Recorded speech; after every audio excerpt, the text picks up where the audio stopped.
प्रातिहार्य वस्तुतः तीर्थंकरों की पुण्य प्रकृति से होता है।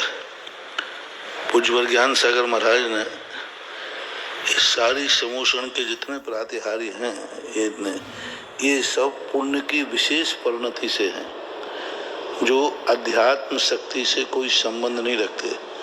क्योंकि अन्य अरहंत जो होते तीर्थंकरों के अलावा उनके अष्ट प्रातिहार्य आदि नहीं होते। इसलिए तीर्थंकर प्रकृति के साथ में जो बंधने वाली पुण्य प्रकृति है, उस पुण्य प्रकृति के प्रभाव से ये सब अष्ट प्रातिहार्य उनका वैभव है। जैसे समोषण इतना सुंदर रचा जाता है तो उनकी पुण्य प्रकृति के कारण है। अब रही बात इससे लाभ क्या है, तो लाभ जब भी भगवान समोषण में बैठते हैं तो वो स्वयं के लिए नहीं बैठते, भक्तों के लिए बैठते हैं, भव्यों के लिए बैठते हैं, पुण्य आत्माओं के लिए बैठते हैं। समोषण में भगवान से कोई लेना देना नहीं है। समोषण में जो कुछ भी व्यवस्थाएं हैं वो सब भव्य जीवों के लिए हैं, भक्तों के लिए हैं, आसन भव्यों। तो उनके लिए भगवान किस ढंग से प्रभावकारी होते हैं, इसके संबंध में एक बार हमने करीबन 15 से 20 दिन प्रवचन दिए थे।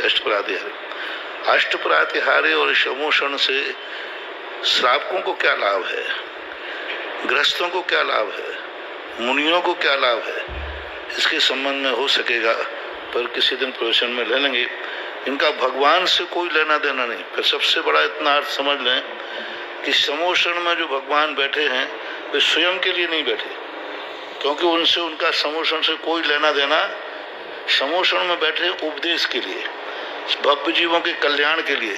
तो भगवान का जो भगवान स्वयं और भगवान का समोषण में जो जो चीजें हैं वो किस प्रकार के भक्तों के लिए कारण बनती हैं। जैसे जिस समय भगवान आदिनाथ का चिंतन है किसी तीर्थंकर का, अशोक वृक्ष से युक्त करो, अशोक भगवान का चिंतन नहीं, अशोक वृक्ष से युक्त करो, उस समय वह भगवान की एनर्जी अलग रूप से प्रस्फुटित होती है। उस समय हमारे कर्मों की निर्जरा अलग होती है। जब भगवान सिंहासन से युक्त भगवान का चिंतन करेंगे तो अलग ढंग से पुण्यबंध होगा। सभी प्रातिहार्यों से युक्त करने में एक सा पुण्यबंध नहीं होता। जैसे हम आदिनाथ भगवान का चिंतन कर रहे हैं, उस समय अशोक वृक्ष युक्त छत्र गौण कर दो, सिंहासन गौण कर दो, उस समय पुण्यबंध अलग कर्मबंध होगा और निर्जरा भी अलग होगी। सिंहासन से युक्त जब बैठे हैं भगवान तो हम सिंहासन के युक्त भगवान का चिंतन करेंगे तो पुण्यबंध अलग होगा, पाप का क्षय अलग होगा। इसी प्रकार पुष्प वृष्टि से जब हो रही है हम भगवान का ध्यान करें और पुष्प वृष्टि युक्त करें तो उस समय कर्म की प्रकृति अलग बंधेगी और पाप का क्षय अलग होगा। यानी एक ही भगवान को इतने दृष्टिकोणों से जब हम करते हैं तो उसका अलग। इसका दूसरा प्रमाण है कल्पद्रुम महामंडल विधान। कल्पद्रुम महामंडल विधान में 24 तीर्थंकरों की स्थिति एक एक नाम से की गई।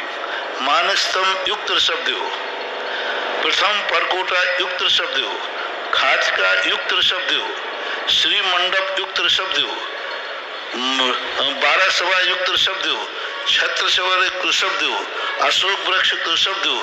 पूरा कल्पद्रुम मंडल में 24 भगवान को बार बार अलग रूप से प्रस्तुत किया और वहां उन्होंने वर्णन किया कि इस समय हम मानस्तम से युक्त 24 तीर्थंकरों को स्मरण करें तो उस समय हमारा जो पाप कर्म है अलग क्षय होगा और पुण्य की प्रकृति अलग क्वालिटी की बनेगी। और जब हम ध्वजभूमि युक्त करेंगे तो उस समय अलग होगा। तो एक ही तीर्थंकर का ध्यान हम जिन जिन विशेषणों से करते हैं, कर्म का क्षय और कर्म का बंध उतने ही विशेषण युक्त होता है। ऐसा कल्पद्रुम मंडल विधान से और जो प्रथमान योग में भगवान का जो वर्णन किया है, जब अशोक वृक्ष का वर्णन आया तब वहां पर उन्होंने किस किस प्रकार के भाव बनते हैं, किस प्रकार की उपलब्धि होती, ऐसा वर्णन मिलता है।